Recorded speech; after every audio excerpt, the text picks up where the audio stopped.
You probably think being royalty in history meant living your best life. Golden palaces, silk sheets, unlimited power.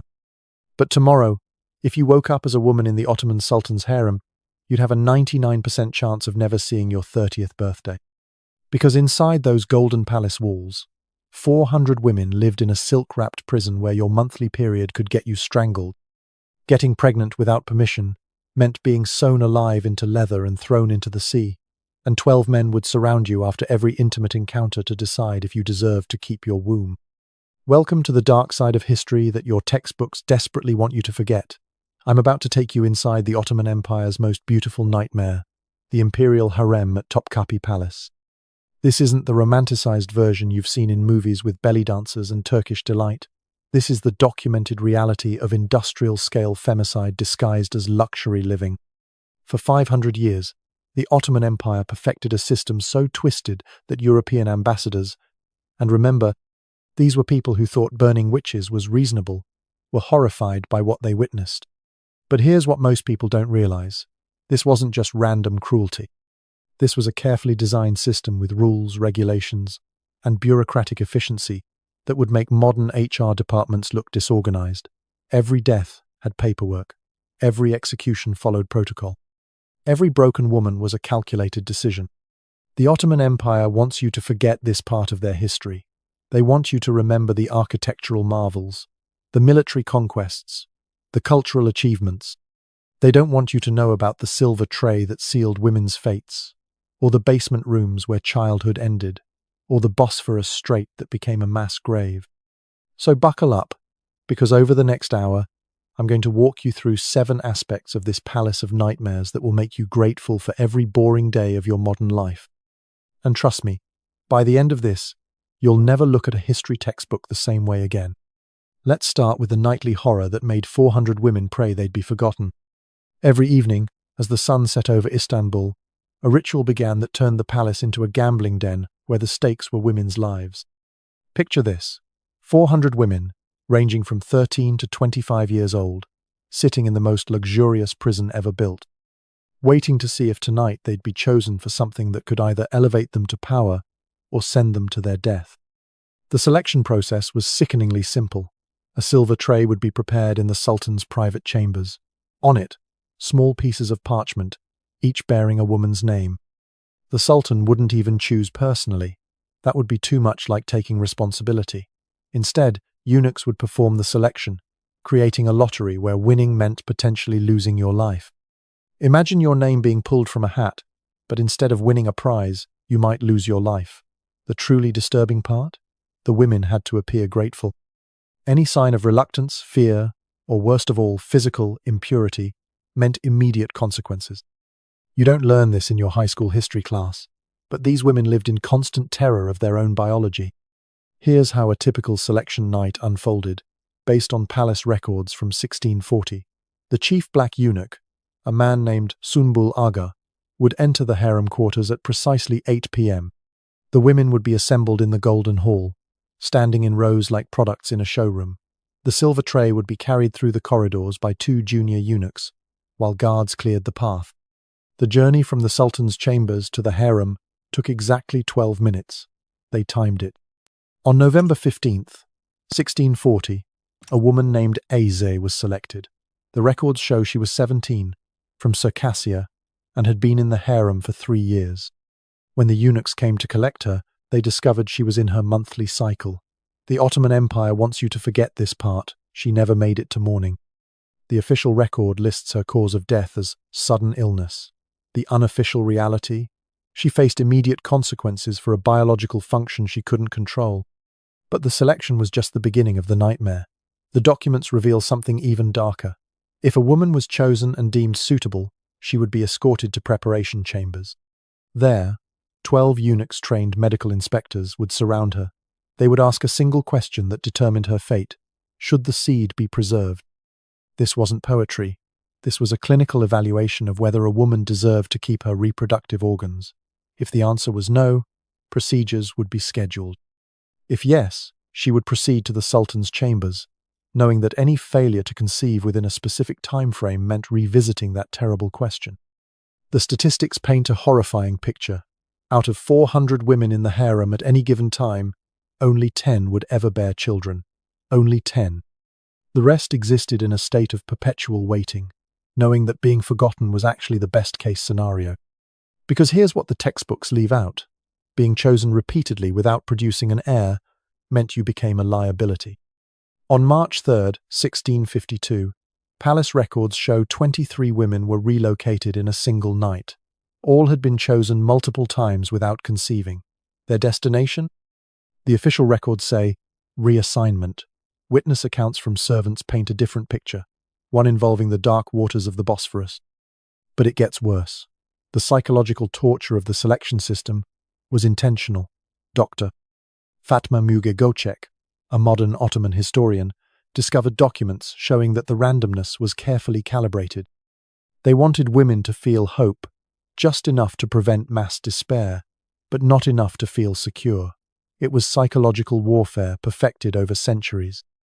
The selection process also served another purpose that most people don't realize. It created competition among the women.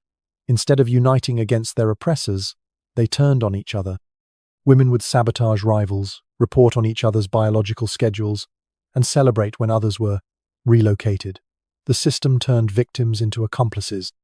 One French ambassador, Jean-Baptiste Tavernier, wrote in 1675, "The women of the seraglio live in such fear of the silver tray that many resort to drinking potions that damage their ability to bear children, preferring certain barrenness to the uncertainty of selection."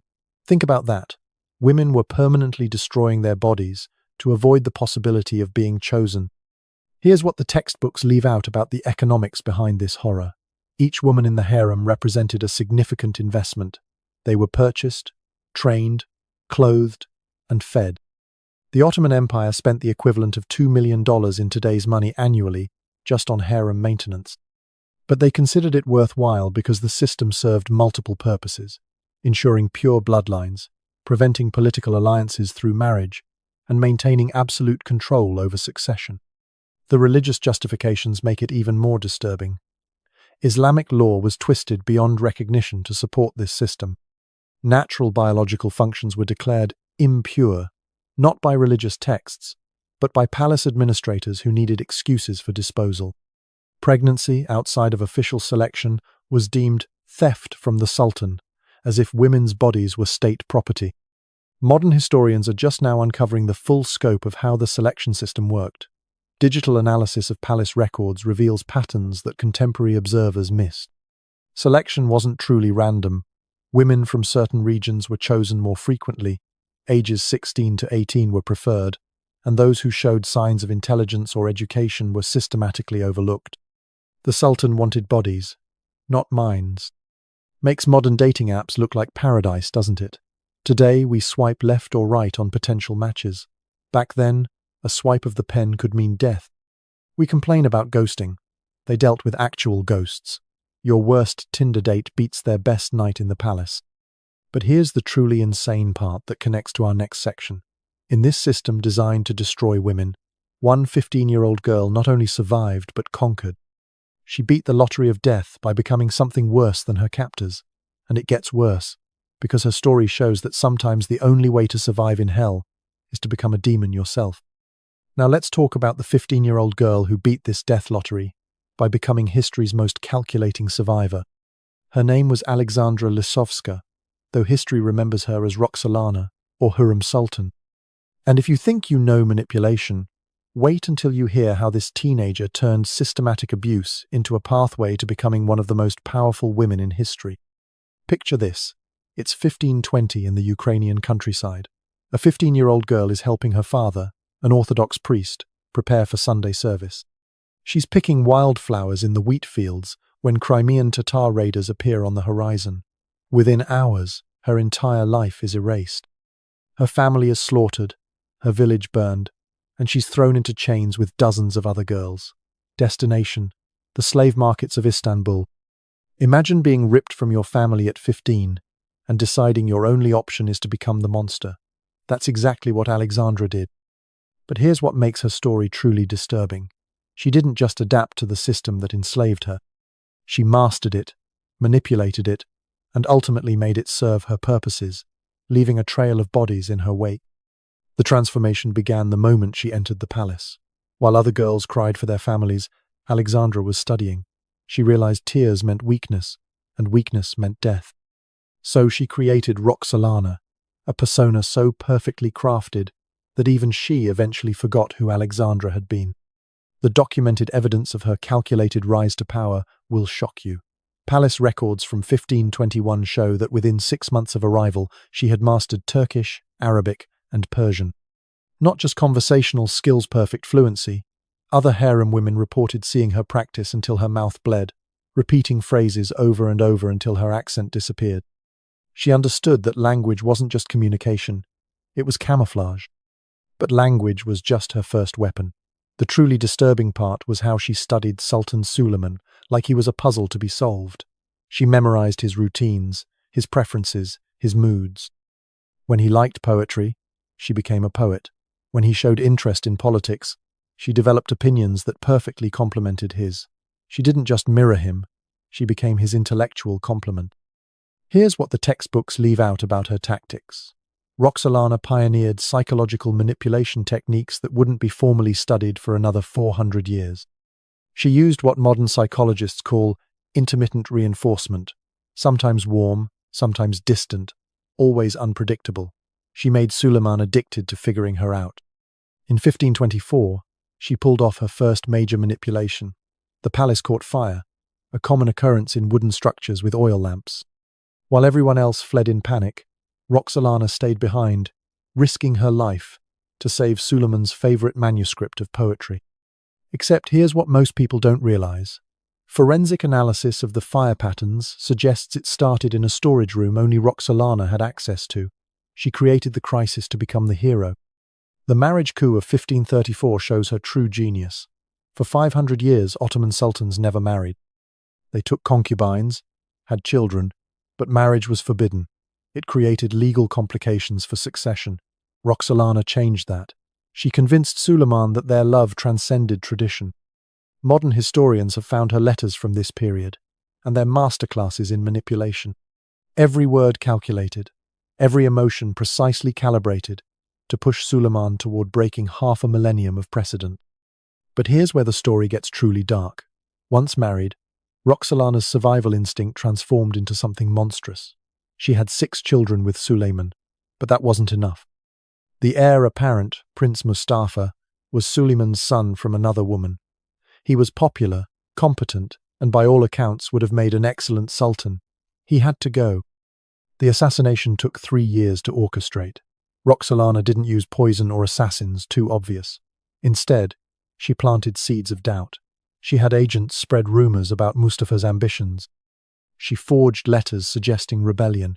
She arranged for Suleiman to accidentally overhear conversations about Mustafa's growing power. Every piece of evidence was deniable, every whisper untraceable. In 1553, Suleiman ordered his own son strangled. Roxalana watched from behind a screen as the Ottoman Empire's most promising prince was murdered on false charges she had fabricated. Witnesses reported she showed no emotion. She had become exactly what the system demanded, a survivor without conscience. Her poetry from this period reveals the true horror of her transformation. On the surface, they're beautiful love poems to Suleiman.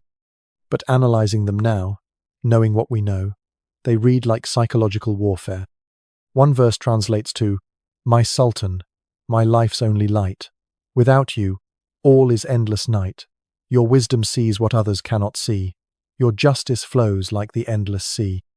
She wrote this the week after manipulating him into killing his son, every line designed to reinforce his decision, to paint his paranoia as wisdom, his cruelty as justice.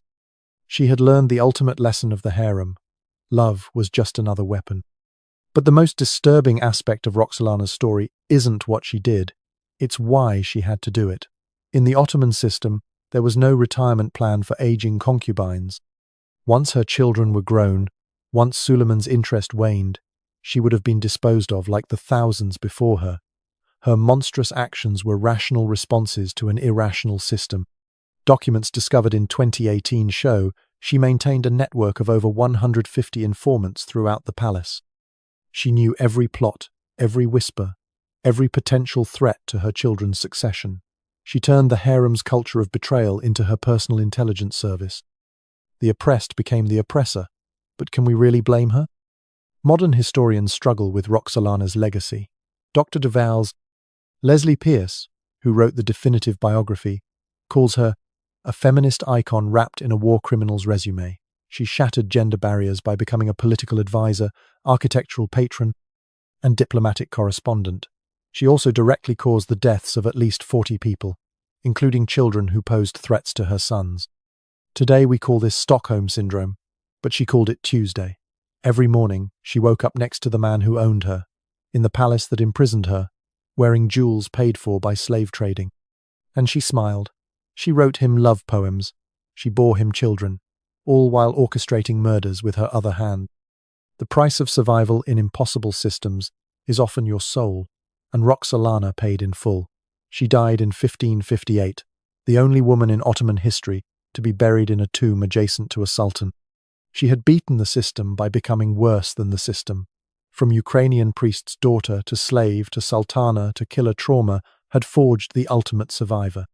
Her last letter to Suleiman, written on her deathbed, might be the most chilling document in Ottoman history. My Sultan, I go ahead to prepare paradise for your arrival. Every decision I made was for our dynasty. History will remember our love. Let them forget the rest. She knew exactly what she had done, and she felt no remorse. Because in a palace where 397 out of 400 women died forgotten, she had chosen to live as a monster rather than die as a victim. The truly disturbing part? Given the same circumstances, how many of us would make the same choice? But Roxalana was the exception. Most women faced a different fate. They couldn't manipulate their way to power or murder their way to safety. For them, the palace had other plans. Methods of disposal so civilized, they make medieval torture look honest. Here's where the Ottoman palace turned into a factory of creative murder. And I use the word creative because these weren't your standard historical executions. No public beheadings or hangings here. The Ottomans had a problem. They needed to kill women regularly, but Islamic law forbade spilling royal blood and religious sensibilities demanded clean deaths. So they innovated. They turned murder into an art form where the canvas was human suffering and the paint was silk and seawater. Let me paint you a picture of institutionalized femicide so refined that it had employee handbooks. The palace employed professional stranglers. That was their actual job title, bostanci, the gardeners. Except instead of pruning roses, they pruned the sultan's human garden. These men were selected for their discretion, trained in anatomy, and practiced on animals until they could perform their duties in under 30 seconds. Your natural bodily functions could sign your death warrant. Imagine living every day knowing that a biological process you couldn't control might trigger your execution. The silk strangulation wasn't random torture.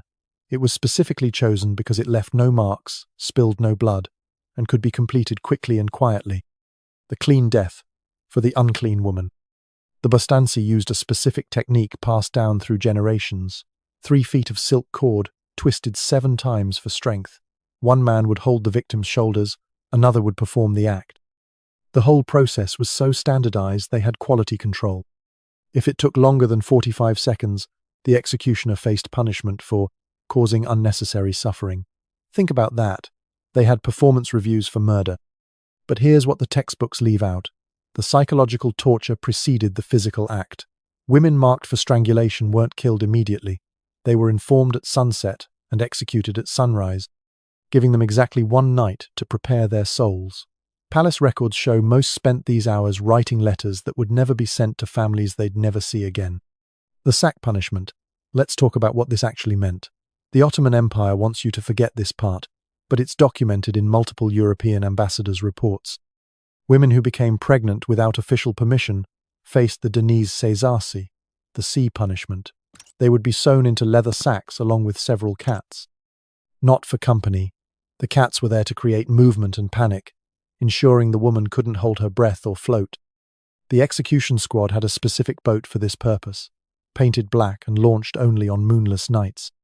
They would row to a predetermined spot in the Bosphorus, where the current's guaranteed bodies would be swept out to the Black Sea. The truly disturbing part? This was considered merciful compared to what Christian kingdoms did to adulteresses. The Ottomans actually thought they were being progressive. From 1520 to 1680, Ottoman records indicate at least 3,000 women met their end in the Bosphorus. That's 18 women per year, every year, for 160 years. The strait became such a common dumping ground that local fishermen developed superstitions about certain areas. They called them mermaid graveyards and refused to fish there. But not all disposals were violent. Sometimes the cruelest death was no death at all. Banishment to the Eski Saray, the old palace, was psychological execution. Women past their prime, or who had committed minor infractions, were sent to this decaying building on the outskirts of Istanbul. No visitors, no letters, no hope, just hundreds of discarded women waiting to die. A French diplomat who visited in 1670 described it: a marble tomb filled with living ghosts. Women who enter young emerge as corpses, if they emerge at all. The silence is so complete, you can hear hearts breaking. The women there developed their own sign language because speaking was discouraged. They created an entire culture of the condemned. The economics of execution were precisely calculated. A silk strangulation cost 3 aksa, the price of a good meal. A drowning expedition cost 20 aksa, including boat rental and crew wages. Banishment cost nothing except the one-time transport. The empire kept detailed ledgers of execution expenses. Murder had a budget line. Here's what most people don't realize. The guards who carried out these executions weren't monsters. They were regular palace employees with families and children. Many developed severe psychological problems. Palace medical records from the 1600s show executioners had the highest rates of melancholy and night terrors of any palace staff. One strangler's journal, discovered in 1987, contains 400 pages of apologies to his victims. The bureaucracy of death extended to record-keeping. Every execution was documented in triplicate. Date, time, method, reason, and disturbingly, a satisfaction rating from supervising officials. They literally had customer service standards for murder. A good execution was quick, quiet, and left no evidence. A poor one created complications or took too long. Religious justification made it all possible. Palace clerics issued fatwas declaring that women who disrupted harem harmony were spreading corruption, and their elimination was not just permissible but necessary. They quoted scripture, while authorizing murder, turning holy texts into execution orders. The mental gymnastics required to reconcile mercy with murder created an entire theological subcategory. The most disturbing execution method was reserved for women who tried to escape.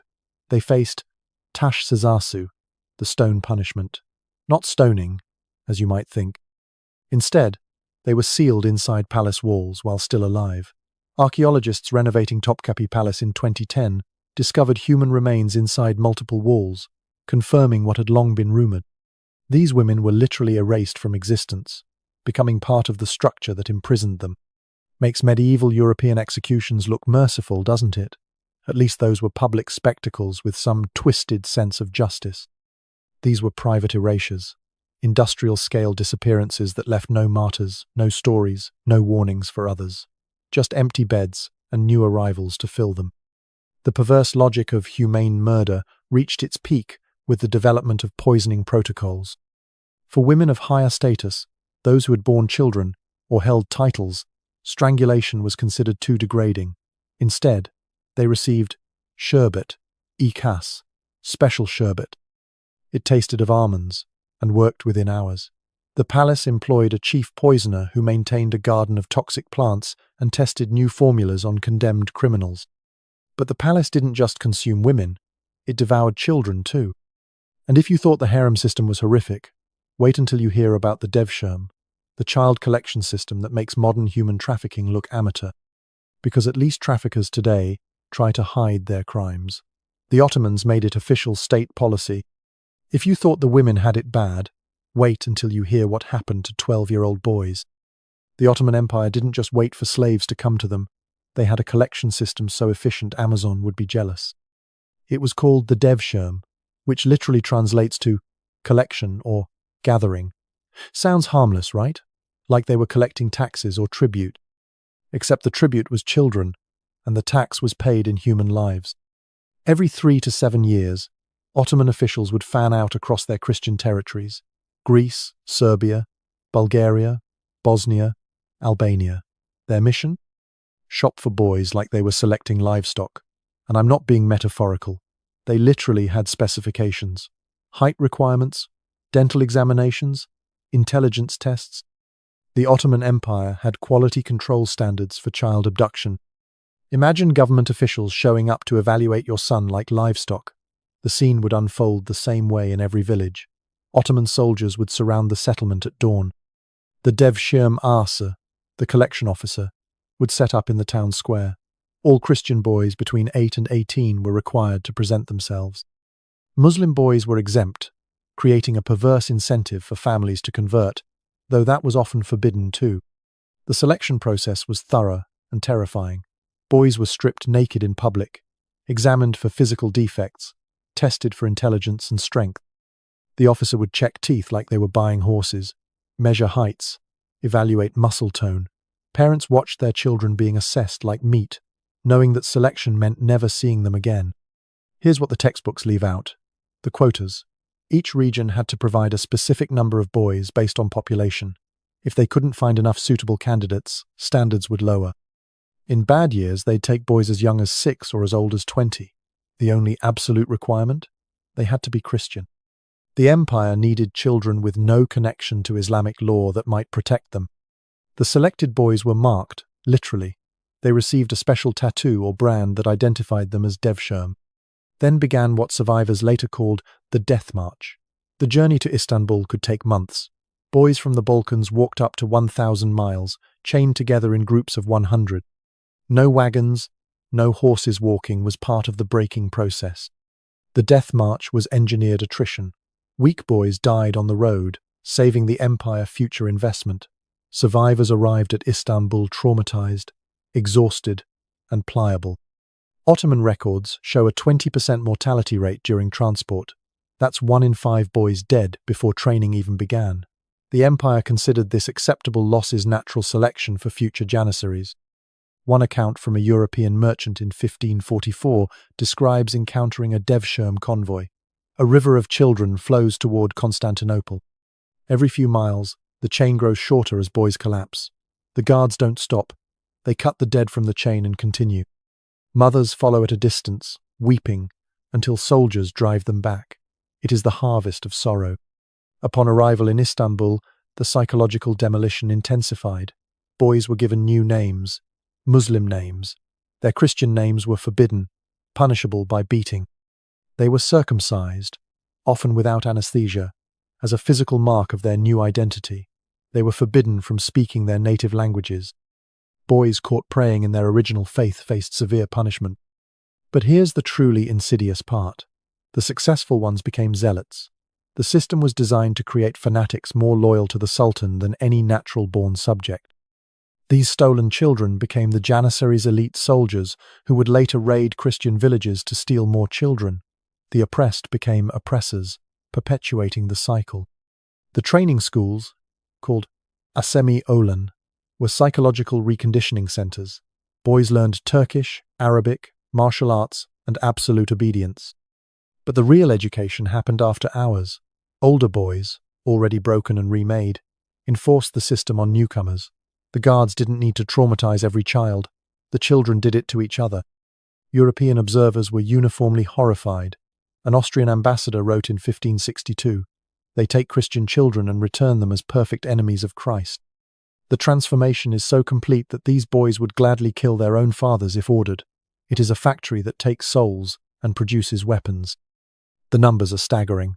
Between 1450 and 1650, the Ottoman Empire collected approximately 200,000 Christian boys.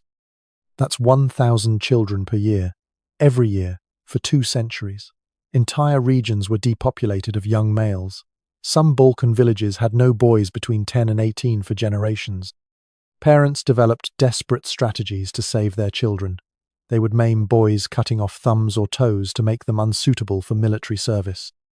They married them young, as married boys were sometimes exempt. They hid them in mountains or monasteries. Some families killed their own sons rather than let them be taken. The Devshirme turned parents into either mutilators or murderers. The economic impact was calculated and cruel. The empire saved massive recruitment costs by stealing children. They eliminated potential rebels by taking them young. They created administrators and soldiers with no local loyalties or family ties. From a cold, bureaucratic perspective, it was genius. From a human perspective, it was industrialized child abuse. Some Devshirme boys rose to incredible heights: grand viziers, provincial governors, military commanders. The system's defenders point to these success stories. See, they say, these boys had opportunities they never would have had in their villages. It's the same argument human traffickers use today, that they're providing opportunities. The fact that 1 in 100 became powerful doesn't excuse stealing the other 99. Today we'd call this human trafficking and systematic abuse. The UN would impose sanctions. The International Criminal Court would issue arrest warrants.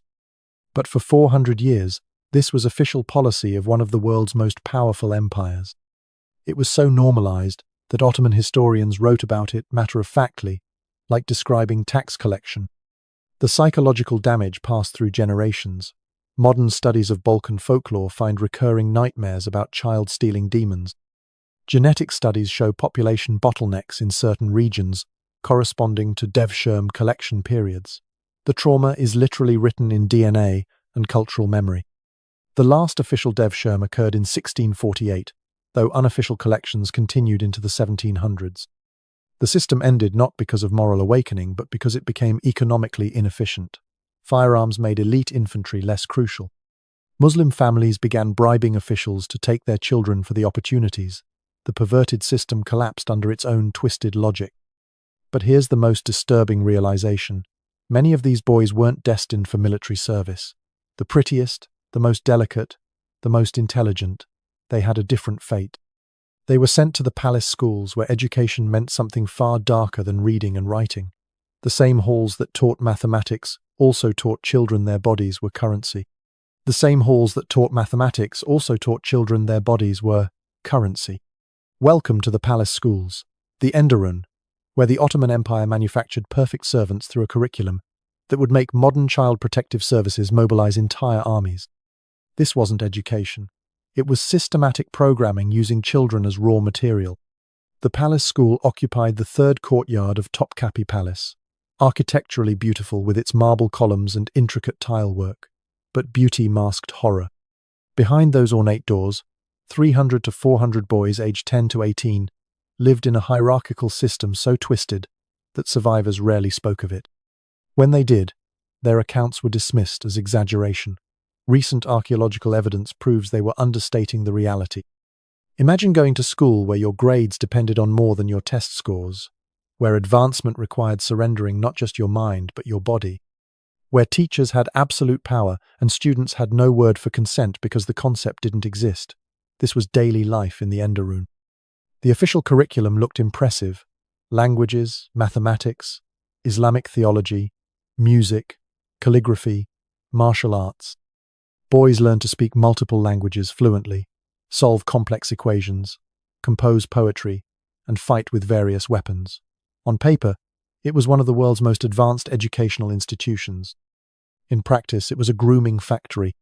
Here's what the textbooks leave out: the night curriculum. After formal classes ended, a different education began. The dormitories operated on a strict hierarchy. New boys, called isolan, occupied the lowest rung. Above them were the falaka, and at the top, the hasoda. This wasn't just organization, it was a predation structure.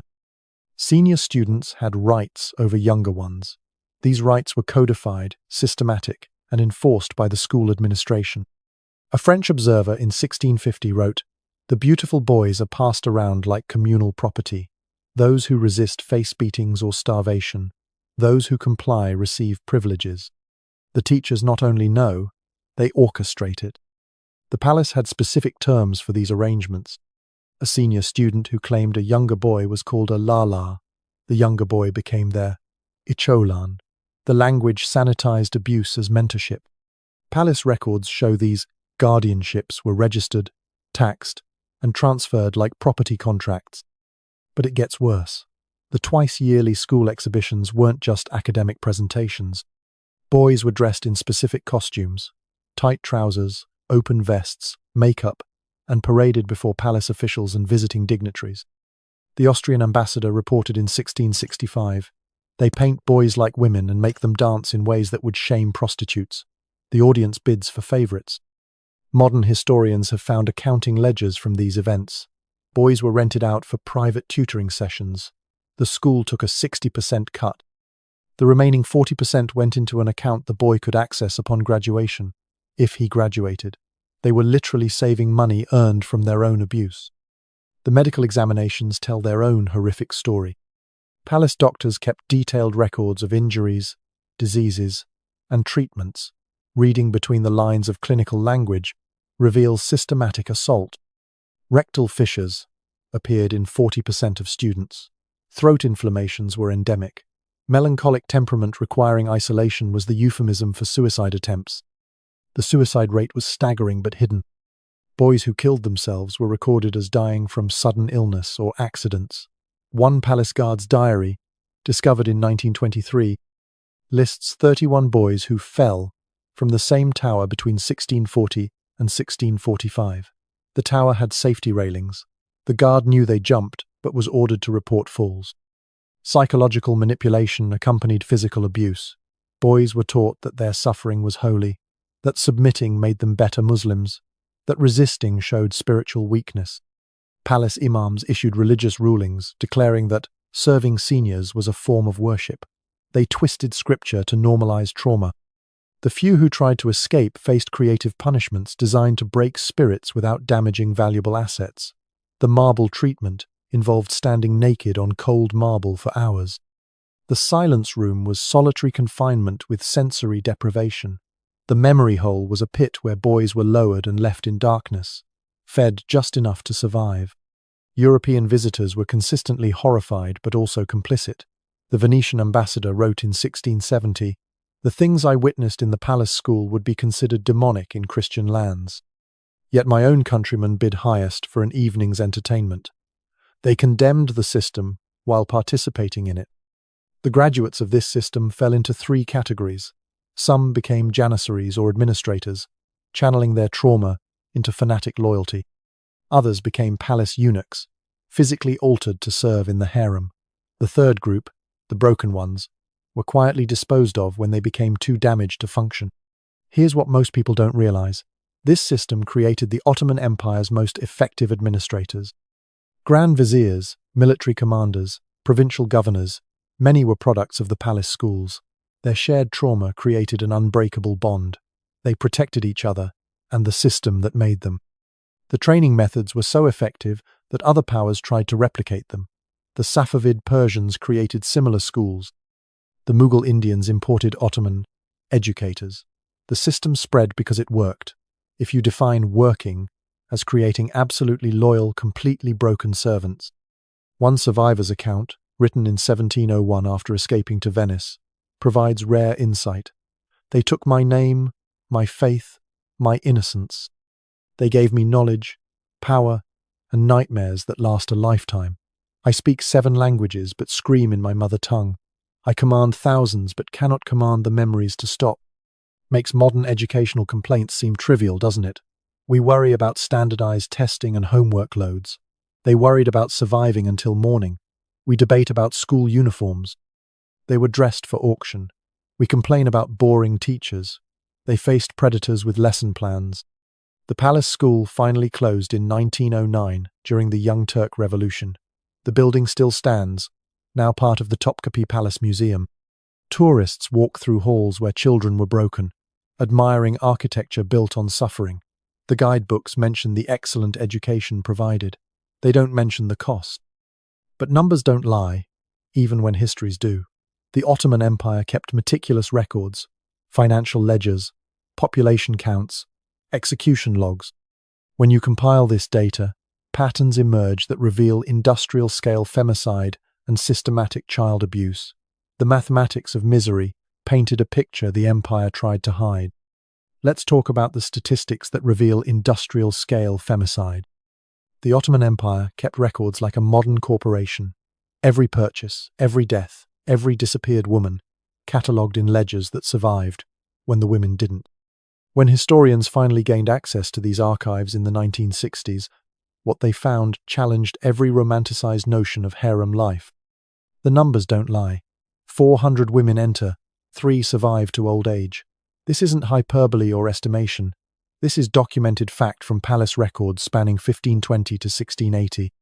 For every success story like Roxalana, 130 women simply vanished into historical silence. Their names appear on entry logs and expense reports, then nothing. They became statistical ghosts. Imagine your name being pulled from a hat, but instead of winning a prize, you might lose your life. Now imagine that happening to 397 out of 400 women. That's not a game of chance. That's systematic extermination with silk cushions. Here's how the horrifying math breaks down. The average harem contained 300 to 400 women at any given time. The average residence duration was 4.7 years. Not because women were released or married off, because they died or disappeared. The turnover rate was so high that the palace had recruitment quotas. They needed 80 to 100 new women annually just to maintain numbers.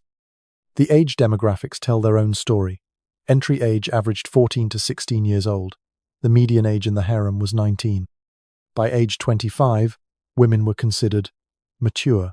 By 30, they were elderly. Finding a woman over 35 in the general harem was so rare that they were considered statistical anomalies. Where did they all go? Palace expenditure records provide clues. The budget for relocations averaged 3,000 gold coins annually. That's enough to transport approximately 150 women. But transport where? The destinations listed include Eski Saray, provincial assignments, and the chilling euphemism special arrangements. Following the money trail leads to the Bosphorus ferry operators who received regular payments for night services. The death certificates, when they existed, paint a pattern of impossible coincidences. Between 1550 and 1650, palace records show 847 women died of sudden illness, 623 died of melancholy, 445 died of accidents, 234 died of unknown causes, 89 died in childbirth complications. That's 2,238 deaths in a century, from a population that never exceeded 400 at any time. The turnover was so complete that the entire harem population was essentially replaced every 5 years. But the unchosen suffered a different kind of death psychological annihilation. Of the 400 women in the harem, only 10 to 15 would ever be selected by the sultan. The rest lived in perpetual waiting. They were fed, clothed, educated, and forgotten. Imagine spending your entire youth preparing for a moment that never comes, in a prison you can never leave. The financial investment in this system of death was staggering.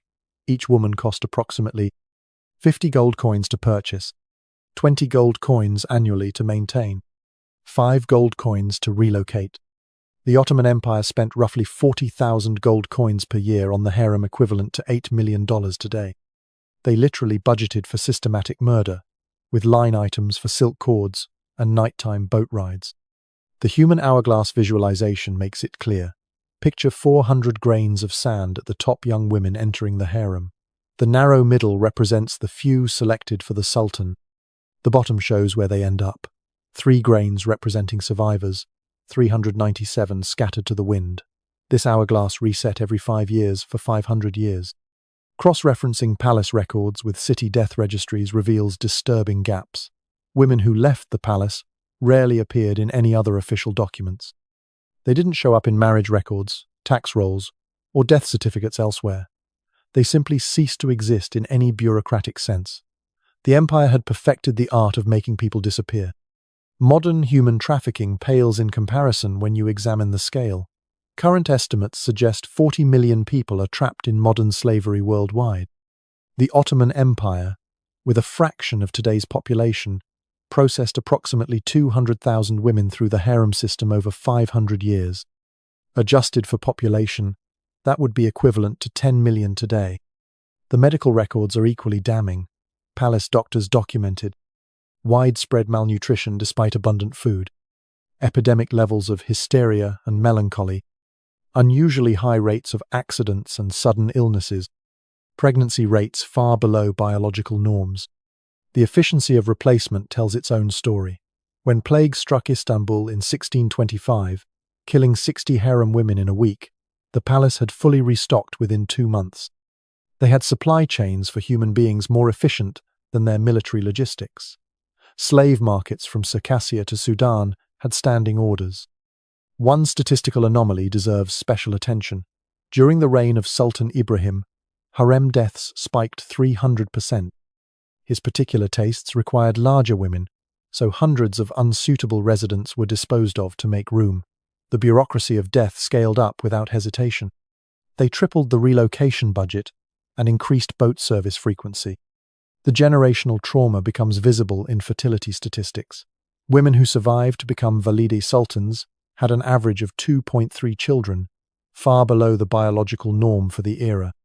Even those who won the harem, lottery carried physical and psychological damage that affected reproduction.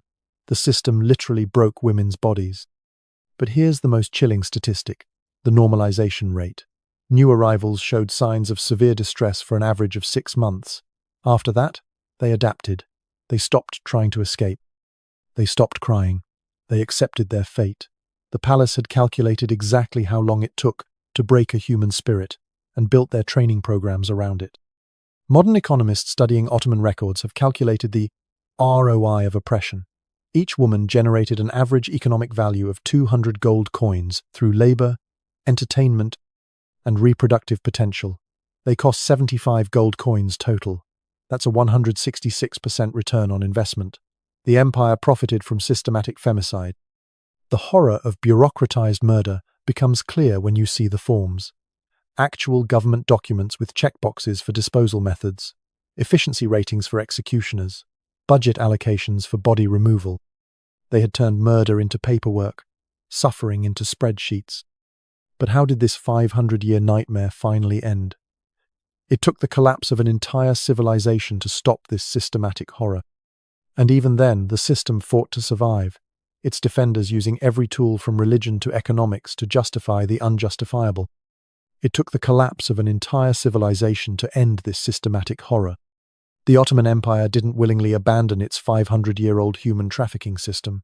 It was ripped away as the empire crumbled, and even then, defenders fought viciously to preserve their privilege to own, abuse, and murder women. The beginning of the end came with the Tanzimat reforms of 1839. Sultan Abdulmajid I, under pressure from European powers and internal reformists, issued the Hatti Sharif of Gulhain, the imperial edict of the Rose Garden. Sounds poetic, right? Except this rose garden was fertilized with the bones of thousands of women, and the roses had thorns of resistance. Imagine being ripped from your family at 15 and deciding your only option is to become the monster. Now imagine you're a palace official who spent 40 years profiting from that system. The reforms threatened everything: your income, your status, your access to disposable humans. These men didn't go quietly.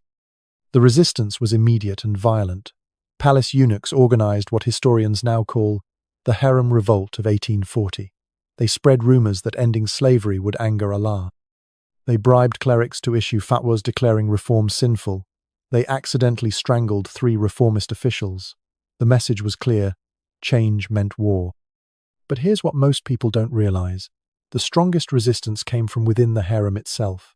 Many older women, especially the Valide Sultan and senior Khalfa, fought reform. They had survived by becoming part of the system. Freedom threatened their power. Stockholm Syndrome had become institutional culture. The reform attempts reveal just how entrenched the horror was. The 1854 Slavery Abolition Decree specifically exempted the imperial harem. The 1876 Constitution guaranteed human rights, except for palace women. Every step forward included carve-outs for the Sultan's human collection. It was like trying to end slavery while keeping the plantation. Real change required external force. The Young Turk Revolution of 1908 brought military officers who had no investment in the harem system. They occupied the palace, documented the horrors, and began releasing women. What they found shocked even hardened soldiers. The last generation of harem women told stories that historians are still struggling to process.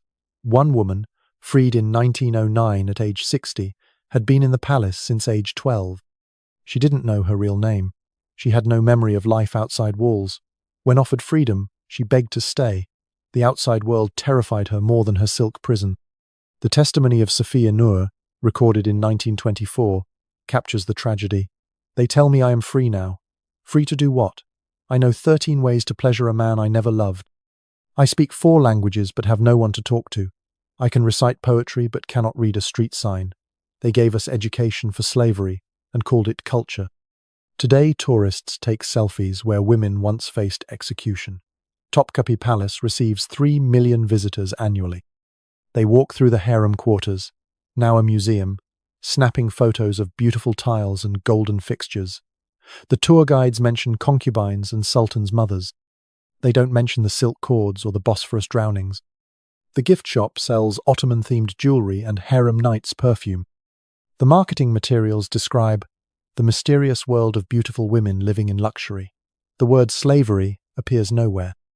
The systematic murder is reduced to a footnote about strict rules. History has been sanitized for tourist consumption.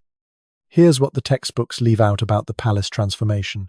When it became a museum in 1924, workers discovered hidden rooms. Behind false walls, they found human remains. Under marble floors, they found bones. The restoration revealed 17 different burial sites within palace walls. The exact number of bodies was never publicized. Modern Turkey's relationship with this history is complicated. School textbooks mention the harem as part of Ottoman culture, but focus on architecture and administration. The human cost is minimized or ignored. When feminist historians raise these issues, they're accused of attacking Turkish heritage. The empire may be gone, but its defenders remain. The romanticization in media makes it worse. Every year brings new TV shows and movies depicting harem life as exotic romance. The Magnificent Century, Turkey's most popular historical drama, turned Roxalana into a love story. They show silk and jewels, not strangulation and sacks. They dramatize palace intrigue, not systematic femicide. Archaeological evidence keeps surfacing, refusing to let the story stay buried. In 2010, construction near Topkapı uncovered a mass grave. Forensic analysis showed 90% were women aged 15 to 25. Many showed signs of violence. The construction was quietly relocated. The bones were reburied without fanfare. The past was literally covered up again. Modern historians face an uphill battle. Dr. Madeline Zilfi, who wrote Women and Slavery in the Late Ottoman Empire, received death threats. Dr. Leslie Pierce was accused of perpetrating Western propaganda. Academic conferences on Ottoman slavery are protested. The truth is treated as an attack. But the evidence is overwhelming. Digitization of Ottoman archives has revealed documents scholars couldn't access before. Every year brings new proof of systematic horror, sales receipts for human beings, execution orders for pregnant women, budget allocations for disposal services. The bureaucracy of death left too much paperwork to hide. The lesson hits differently in our modern world. Every wedding photo at Topkapı Palace stands on bones. Every tourist delighting in Ottoman architecture walks through a crime scene. The tiles they admire were cleaned of blood. The gardens they photograph were fertilized with human remains. Beauty built on horror, the Ottoman legacy. Some argue we shouldn't judge history by modern standards. They say slavery was normal then, that every empire did terrible things. This deflection ignores scale and systematization. The Ottomans didn't just own slaves, they industrialized human disposal.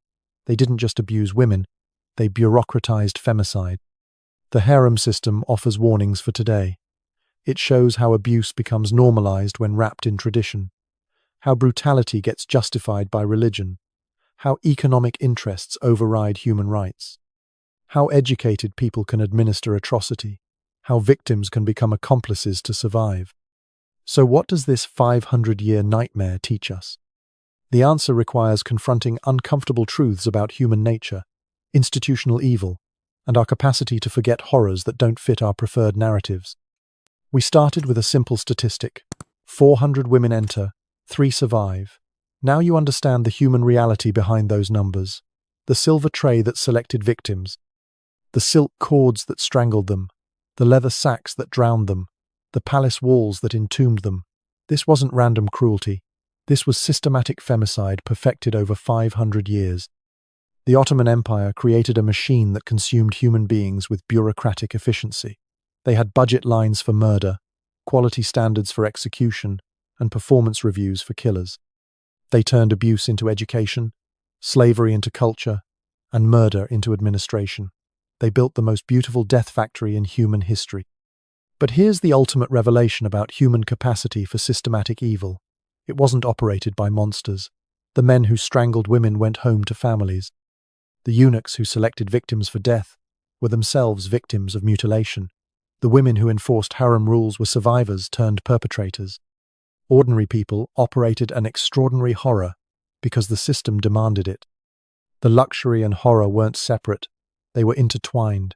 The same silk that made beautiful clothes became nooses. The same marble that created architectural wonders hid bodies. The same education that produced brilliant administrators created broken children. The same gardens tourists photograph today were fertilized with human remains. Beauty and brutality were not opposites but partners.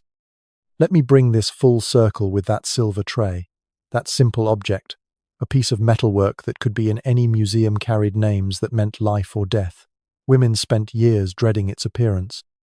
Some poisoned themselves to avoid selection, others prayed to be chosen, thinking power meant safety. Both groups were wrong. The tray didn't carry opportunity, it carried doom with different timelines. What this reveals about power and abuse transcends the Ottoman Empire. When humans can own other humans, horror follows. When tradition excuses brutality, brutality becomes tradition.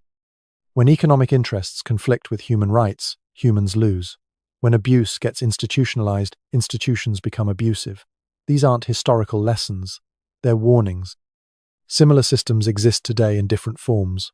Human trafficking generates $150 billion annually. Forced marriage affects 15 million women. Honor killings claim 5,000 lives yearly.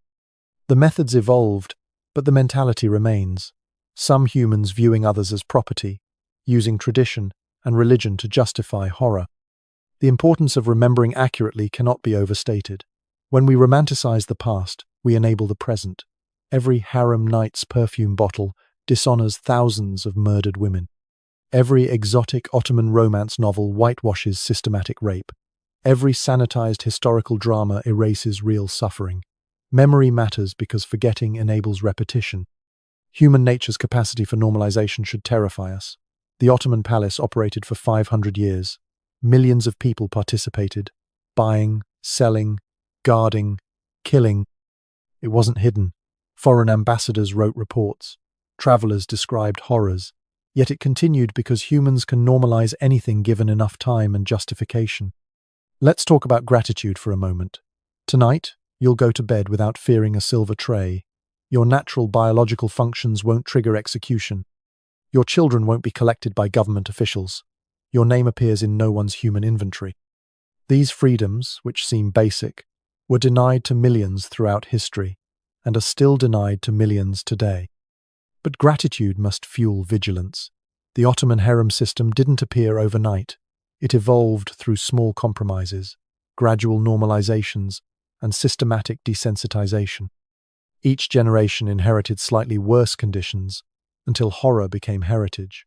That's how systematic abuse always works, incrementally, with reasonable-sounding justifications. Modern human rights exist because people fought systems like this. Every protection in the Universal Declaration of Human Rights addresses a historical horror. Article 4 prohibits slavery because of systems like the Devshirme. Article 5 forbids torture because of normalized brutality. Article 16 protects marriage rights because of forced concubinage. Our rights are written in the blood of history's victims. Your personal freedom is not guaranteed, it's guarded, and it requires your participation. When you see human dignity violated, remember the harem women who had no voice. When tradition excuses abuse, remember how Ottoman officials justified murder with religion. When economic arguments override human rights, remember the budget lines for silk strangulation. The 500-year nightmare of the Ottoman harem ended not through moral awakening but through civilizational collapse. It took the empire's destruction to free its victims. That's the final, chilling, lesson-entrenched systems of abuse rarely reform themselves. They must be dismantled, their defenders overcome, their justifications exposed. Every time we forget history's horrors, we edge closer to repeating them. The Ottoman Empire is gone, but the mindset that created the harem system persists wherever humans are commodified, wherever tradition excuses abuse, wherever power operates without accountability. The Palace of Nightmares was demolished, but its blueprints remain in human nature. So, I leave you with this thought. You now know what 99% of people don't about one of history's most romanticized institutions. You understand the systematic horror behind the silk and marble. You've seen how ordinary people can operate extraordinary evil when systems demand it. The question is, what will you do with this knowledge? Will you be another tourist taking selfies at historical horror sites? Will you consume romanticized versions of real atrocities? Or will you remember the 397 women who vanished for every 3 who survived? Will you recognize modern systems of abuse, hiding behind tradition and economics? Will you speak when others prefer silence? The women of the Ottoman harem can't speak for themselves. The children of the Devshirme left no memoirs. The victims of systematic disposal have no graves to visit. But their suffering echoes through history, warning us that civilization and barbarity can coexist, that beauty can mask horror, that humans can normalize any atrocity given enough time and justification. If this disturbed you, good. If this angered you, better. If this made you grateful for your freedom, best. Because forgetting enables repetition, but remembering enables prevention. The Ottoman Palace of Nightmares is now a museum. Let's keep it that way. In the past, studied but never repeated, remembered but never romanticized. And that wraps up today's story. Now we want to hear from you. Where are you watching from? Drop your city or country in the comments, and let's see how far these stories reach. If this story moved you or gave you chills, give it a like, share, and subscribe for more powerful stories. One last thing, rate the story from 1 to 10 in the comments. Your feedback helps us bring you even better ones next time. Thanks for watching. We appreciate you being part of this storytelling journey.